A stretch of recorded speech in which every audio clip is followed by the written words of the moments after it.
Hello guys, in this video we will discuss the first semester RGP BTech CS and AI branch subjects. तो इस video में हम लोग discuss करेंगे जिन बच्चों ने RGP BTech CS में एडमिशन लिया है उनके लिए फर्स्ट सेमेस्टर में कौन कौन से सब्जेक्ट्स रहेंगे। ठीक है, तो चलिए स्टार्ट करते हैं।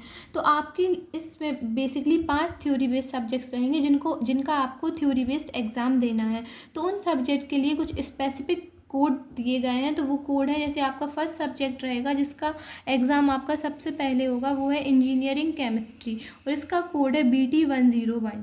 इंजीनियरिंग केमिस्ट्री में आपकी टोटल 7 यूनिट्स रहेंगी और जो केमिस्ट्री आपने क्लास 12th में पढ़ी है एज़ कम्पेयर टू दिस ये आपकी बहुत ईजी होने वाली है क्योंकि इसमें टोटल 7 यूनिट्स रहेंगी।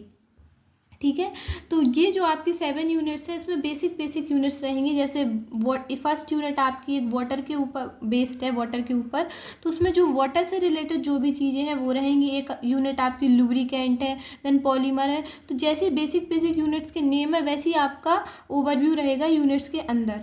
तो इतना कुछ जितना आपका एज़ कम्पेयर टू 12th में जितना आपका सब्जेक्ट था उसके कंपेरिजन में जो आपके बीटेक में केमिस्ट्री है ये बहुत ही ज़्यादा ईजी है। ठीक है, इसमें आपका कुछ नहीं, बस थ्योरी ही ज़्यादा मोस्टली आपकी थ्योरी रहेगी आपके इस सब्जेक्ट्स में। और इसका कोड क्या है आपका BT101 और इसमें रहेंगी आपकी टोटल 7 यूनिट। ठीक है, RGP भी जो एग्ज़ाम कंडक्ट कराता है उसमें आपको टोटल 16 क्वेश्चंस रहते हैं। मतलब आपके टोटल 8 क्वेश्चंस रहते हैं और हर क्वेश्चन में 2 क्वेश्चन रहते हैं AB पार्ट करके, और एक क्वेश्चन कंटेन करता है आपके 7 मार्क्स। तो आपको टोटल 10 क्वेश्चंस अटेम्प्ट करने पड़ते हैं। तो अगर आपसे पास होने के पर्पज़ से या फिर नॉर्मल 80 to 70% मार्क्स गेन करने के पर्पज़ से अगर एग्ज़ाम पॉइंट ऑफ व्यू से प्रिपरेशन कर रहे हैं तो आप अगर 7 में से आप चाहें तो अगर आप 4 या 5 यूनिट भी अच्छे से पढ़ के जाते हैं तो आप 10 क्वेश्चंस आराम से अटेम्प्ट करके आ सकते हैं आपके एग्ज़ाम में। ठीक है, अब सेकंड आपका जो सब्जेक्ट है वो है मैथमेटिक्स फर्स्ट। तो आपका फर्स्ट एग्ज़ाम इंजीनियरिंग केमिस्ट्री का होगा, देन आपका जो सेकंड एग्ज़ाम होगा वो होगा मैथमेटिक्स फर्स्ट का। तो सबसे ज़्यादा चांसेस बैक आने के रहते हैं आपके मैथमेटिक्स 1 में। यहाँ पर बैक आने का मतलब क्या है कि आपने एग्ज़ाम दिया और अगर आप एग्ज़ाम में पास नहीं होते हैं तो आपकी बैक आएगी। बैक का मतलब आपको वो एग्ज़ाम फिर से देना पड़ेगा, देन आप उस एग्ज़ाम में पास होंगे। तो सबसे ज़्यादा आपके चांसेस बैक आने के होते हैं आपके मैथमेटिक्स फर्स्ट में। ठीक है, इसका कोड है BT102। तो आपको पांचों सब्जेक्ट्स में से सबसे ज़्यादा फोकस जो जिस सब्जेक्ट पे करना है वो सब्जेक्ट कौन सा है आपका, मैथमेटिक्स फर्स्ट। ठीक है, देन आपका और ये जो आपकी मैथमेटिक्स है ये एज़ कम्पेयर टू आपके जो 12th में आपने मैथमेटिक्स पढ़ी है 10th में उसके कंपैरिजन में बहुत इजी है। उसके बस बेसिक कॉन्सेप्ट्स ही आपके इसमें यूज़ होंगे। इसमें भी आपकी टोटल 5 यूनिट्स रहेंगे और आपको 5 यूनिट्स अगर आप 5 में से 3 या फिर 4 यूनिट्स अच्छे से पढ़ के जाते हैं तो आप जो आपके 16 क्वेश्चंस में से आपको 10 अटैम्प्ट करने पड़ेंगे तो आपको आराम से 12 to 13 क्वेश्चन आराम से आपको आ जाएंगे एग्ज़ाम में। देन आपका सेकेंड सब्जेक्ट है इंग्लिश फॉर कम्युनिकेशन। तो आपको इस सब्जेक्ट से समझ में आ रहा है जो बेसिक कम्युनिकेट करने के लिए, कम्युनिकेशन करने के लिए जो बेसिक इंग्लिश रहती है वो इस सब्जेक्ट में रहेगी। इसका कोड है BT103। इसमें भी आपकी पाँच यूनिट रहेंगी और इन 5 यूनिट में सिर्फ ये बताया जाएगा कि आप किसी से भी कम्युनिकेट कैसे कर सकते हैं, कम्युनिकेशन कैसे हो सकता है। तो ये आपका जो सब्जेक्ट है, मतलब 5 सब्जेक्ट हैं आपके फर्स्ट सेमेस्टर इंजीनियरिंग में, तो आपका जो सबसे ईजी सब्जेक्ट है वो है इंग्लिश फॉर कम्युनिकेशन। लेकिन कुछ बच्चे जो बिल्कुल भी नहीं पढ़ते उनका इस पर्टिकुलर सब्जेक्ट में भी बैक आता है तो आपको इसको भी पढ़ना है।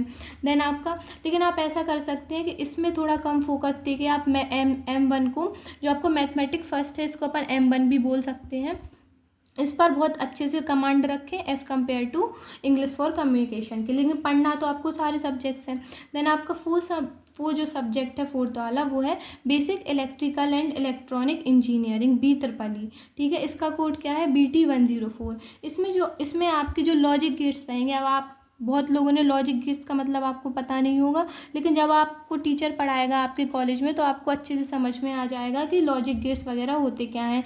इसमें आपके लॉजिक गेट्स रहेंगे, नंबर सिस्टम रहेंगे, डिजिटल सर्किट रहेगा, K-मैप रहेगा। ठीक है, तो बेसिकली इसमें वो रहेगा।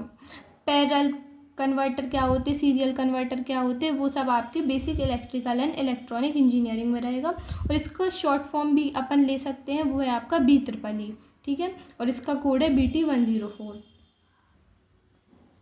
देन आपका फिफ्थ सब्जेक्ट है इंजीनियरिंग ग्राफिक्स। जो आपका इंजीनियरिंग ग्राफिक्स है, इसमें बेसिकली आपको ड्राइंग बनानी पड़ेगी एक वाइट शीट पे, और एग्ज़ाम में भी आपको एक वाइट शीट मिलेगी, उस पर आपको कुछ डायग्राम्स ड्रॉ करने पड़ेंगे, तो उसी को अपन बोलेंगे इंजीनियरिंग ग्राफिक्स या फिर इंजीनियरिंग ड्राइंग। इसका कोड है आपका BT105। और आपका जो इंजीनियरिंग ग्राफिक्स है ये भी थोड़ा टफ सब्जेक्ट है। बेसिकली ये ईजी सब्जेक्ट है, लेकिन ये बच्चों को अच्छे से समझ में नहीं आता है क्योंकि कॉन्सेप्ट ही क्लियर नहीं होते हैं, तो ये बेसिकली थोड़ा टफ है। और जो मैथमेटिक्स 1 के बाद अगर कोई टफ सब्जेक्ट आपके फर्स्ट सेमेस्टर में है तो वो है आपका इंजीनियरिंग ग्राफिक्स, ठीक है। इसको इंजीनियरिंग ड्राइंग भी बोलते हैं और इसका एक शॉर्ट फॉर्म है ED।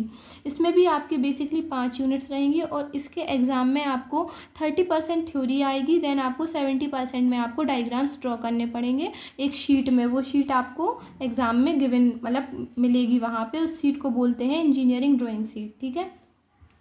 देन आपका जो 6 सब्जेक्ट है वो है मैन्युफैक्चरिंग प्रैक्टिस। ये बेसिकली आपका प्रैक्टिकल बेस्ड सब्जेक्ट है। इसमें आपको एक फ़ाइल बनानी पड़ेगी और कुछ टूल्स आपको वर्कशॉप में बनाने पड़ेंगे, तो ये आपका थ्योरी बेस्ड सब्जेक्ट है। इसके आपको ग्रेड्स मिलते हैं जैसे A+ या फिर B+। इसका आपको कोई भी रिटन एग्ज़ाम नहीं देना है। तो बेसिकली आपके 6 सब्जेक्ट है। और एक और आपका प्रैक्टिकल एग्ज़ाम होगा, वो है स्वच्छ भारत अभियान करके, उसका कोड है BT108 करके। तो वो भी आपका थ्योरी बेस्ड नहीं है, उसका भी आपका प्रैक्टिकल ही होगा। तो आपके बेसिकली 5 सब्जेक्ट्स हैं थ्योरी बेस्ड, जो है आपका engineering chemistry, mathematics first, English for communication, basic electrical and electronics engineering जिसको BEE बोलेंगे। देन आपका 5th एंड लास्ट सब्जेक्ट है इंजीनियरिंग ग्राफिक्स। जिस सीक्वेंस में ये सब्जेक्ट्स लिखे गए हैं, इन्हीं सीक्वेंस में आपको एग्ज़ाम में भी इन्हीं सीक्वेंस में आपके जो पेपर हैं वो भी कंडक्ट होंगे। और जो आपके एग्ज़ाम होंगे RGPB के, उनके जो इन सब्जेक्ट्स के बीच में आपको 5 या 4 दिन का गैप मिलेगा प्रिपरेशन करने के लिए। तो बेसिकली यही थे आपके फर्स्ट सेमेस्टर में सब्जेक्ट्स। और आपको अगर इनमें से किसी भी पर्टिकुलर सब्जेक्ट पे कोई भी दिक्कत हो या फिर कुछ भी समझ नहीं आ रहा हो तो आप कमेंट डाउन करिए, हम उस पर आपके लिए वीडियो प्रोवाइड कराएंगे। या फिर आप चाहते हैं कि यूनिट वाइज ये सब्जेक्ट स्टार्ट करें तो आप वो भी कमेंट डाउन कर सकते हैं। थैंक यू गाइस इस वीडियो के लिए।